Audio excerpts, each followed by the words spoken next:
নমস্কাৰ। এই মুহূৰ্তত দিবলৈ দিনটোৰ কেইবাটাও বিগ ব্ৰেকিং নিউজ গোটেই অসমৰ লগতে ভাৰতৰ বিভিন্ন প্ৰান্তৰ পৰা যুগুতোৱা হৈছে কেইবাটাও গুৰুত্বপূৰ্ণ খবৰ। মুছলমানসকলেও লাভ কৰিব বন্দুকৰ অনুজ্ঞাপত্ৰ। হয়, ঠিকেই শুনিছে। মুখ্যমন্ত্ৰী হিমন্ত বিশ্ব শৰ্মাই আজি কেইবাটাও গুৰুত্বপূৰ্ণ মন্তব্য কৰা দেখা যায়। হিন্দুৰ লগতে মুছলমানেও লাভ কৰিব বন্দুকৰ অনুজ্ঞাপত্ৰ, কিন্তু আবেদনৰ বাবে বান্ধি দিছে কিছুমান চৰ্ত, কিছুমান নিয়ম। এই চৰ্ত নিয়ম ফলো কৰিয়ে মুছলমানসকলেও লাভ কৰিব পাৰিব বন্দুকৰ অনুজ্ঞাপত্ৰ।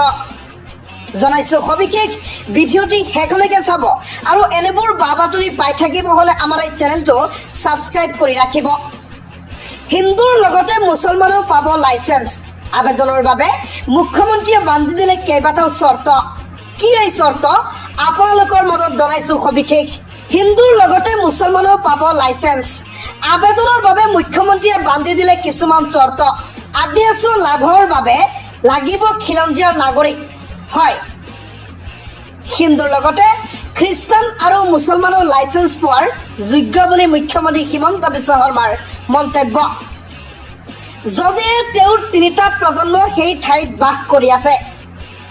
নিৰাপত্তাহীনতাত ভোগা লোকৰ বাবেহে এই আঁচনি। আবেদনৰ বাবে মুকলি কৰিলে পৰ্টেল www.sevasetu.assam.gov.in গৈ আপুনি আবেদন কৰিব পাৰিব। ইউনুছ তামুলীৰ ওলোটাঘৰ। হয়, যিজন ইউনুছ তামুলীয়ে মিয়াখেদা অভিযানৰ সময়ত মাত মাতিছিল মিয়াসকলৰ হকে, সেইজন ইউনুছ তামুলীৰ মুখত আজি মিয়াসকলক লৈ বহুতো কটু কথা। হয়, কালিলৈকে মিয়াক ভাল পাই থকা ইউনুছ তামুলীয়ে আজি বেয়া বুলি কৈছে মিয়াক। সমাজৰ সমস্ত বেয়া কাম হেনো মিয়াই কৰে। কি মুখ এইখন ইউনুছ তামুলীৰ। হয়, ইউনুছ তামুলীৰ ওলোটাঘৰ।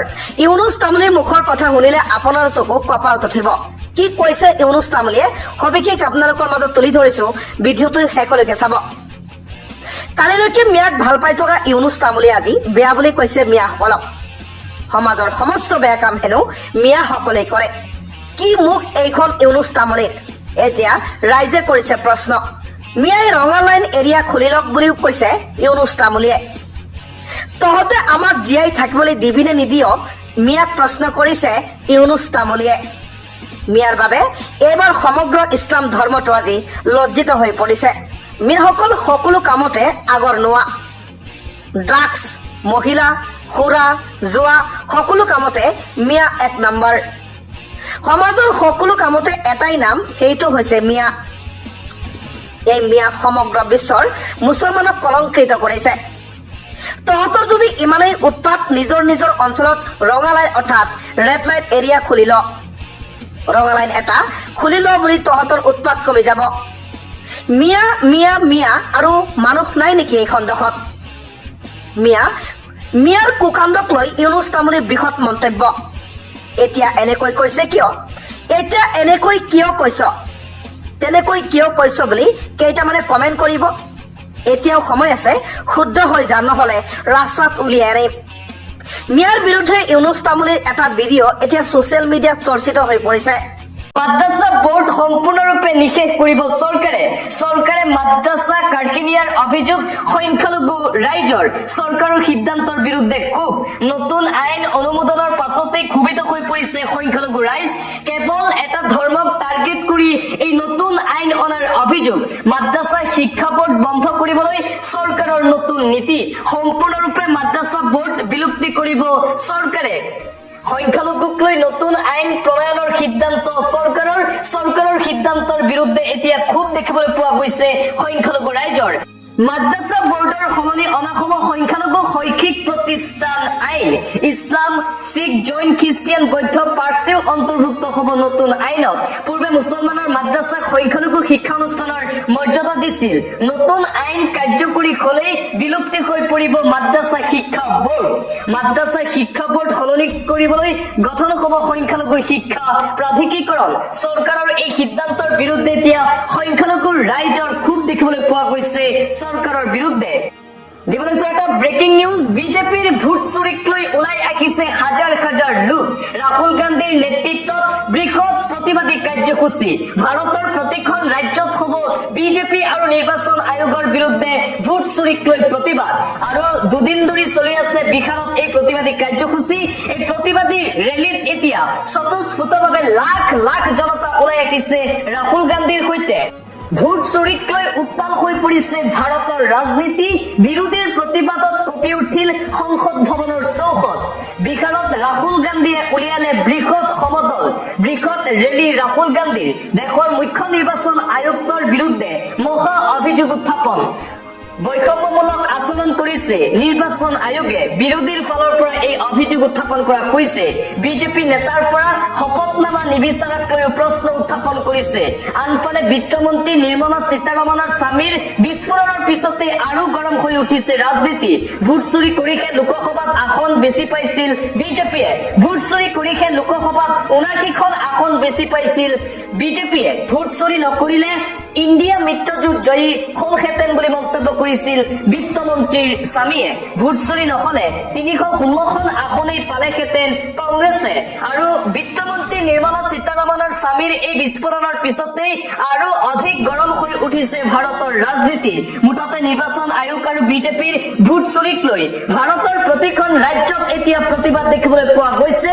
ভোট চুৰিক লৈ এইবাৰ একত্ৰিত হৈছে ভাৰতৰ সকলো বিৰোধী দলসমূহ। মুঠতে বিজেপি এইবাৰ মহা বিপদত পৰিছে ভোট চুৰিক লৈ। যেতিয়াই ৰাহুল গান্ধী ওলাই আছে ৰাস্তাত, তেতিয়াই লাখ লাখ জনতা স্বতঃস্ফূৰ্তভাৱে ৰাহুল গান্ধীৰ সৈতে ওলাই আহিছে ভোট চুৰিৰ বিৰুদ্ধে। আৰু ৰাহুল গান্ধীৰ সামাজিক মাধ্যমতো যথেষ্ট পৰিমাণে জনপ্ৰিয়তা বৃদ্ধি পাইছে। প্ৰধানমন্ত্ৰী নৰেন্দ্ৰ মোদীতকৈও দুগুণ ভিউজ লাভ কৰি আছে ৰাহুল গান্ধীয়ে সামাজিক মাধ্যমত। ৰাহুল গান্ধীৰ নেতৃত্বত এইদৰে লাখ লাখ লোক সমবেত হৈছে বিহাৰত।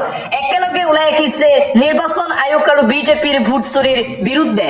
আৰু আনফালে বিজেপিৰ ভোট চুৰিৰ অভিযোগ উত্থাপন কৰাৰ পিছতে এতিয়া বিজেপিৰ প্ৰতি অসন্তুষ্টি বৃদ্ধি পাইছে চন্দ্ৰবাবু নাইডু আৰু নীতিশ কুমাৰৰ। যিকোনো মুহূৰ্তত এনডিএ চৰকাৰ ভংগ হ'ব পাৰে বুলি দাবী কৰিছে এতিয়া কংগ্ৰেছ দলে।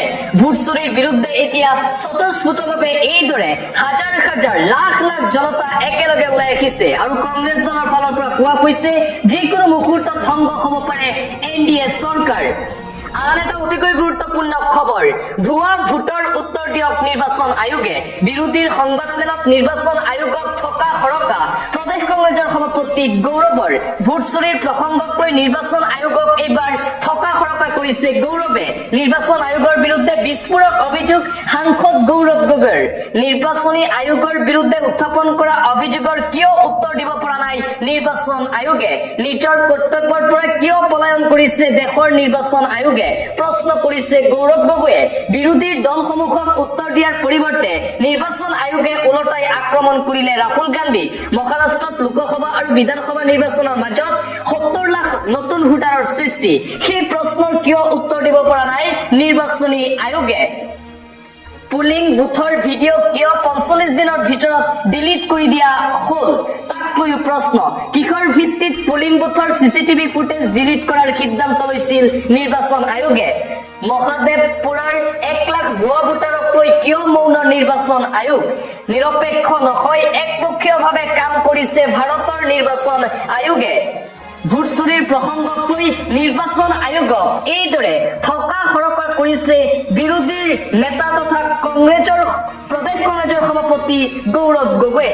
গৌৰৱ গগৈয়ে সংবাদমেলত নিৰ্বাচন আয়োগৰ বিৰুদ্ধে কেইবাটাও প্ৰশ্ন উত্থাপন কৰিছে আৰু প্ৰশ্ন উত্থাপন কৰি সেই প্ৰশ্নৰ উত্তৰ বিচাৰিছে নিৰ্বাচন আয়োগৰ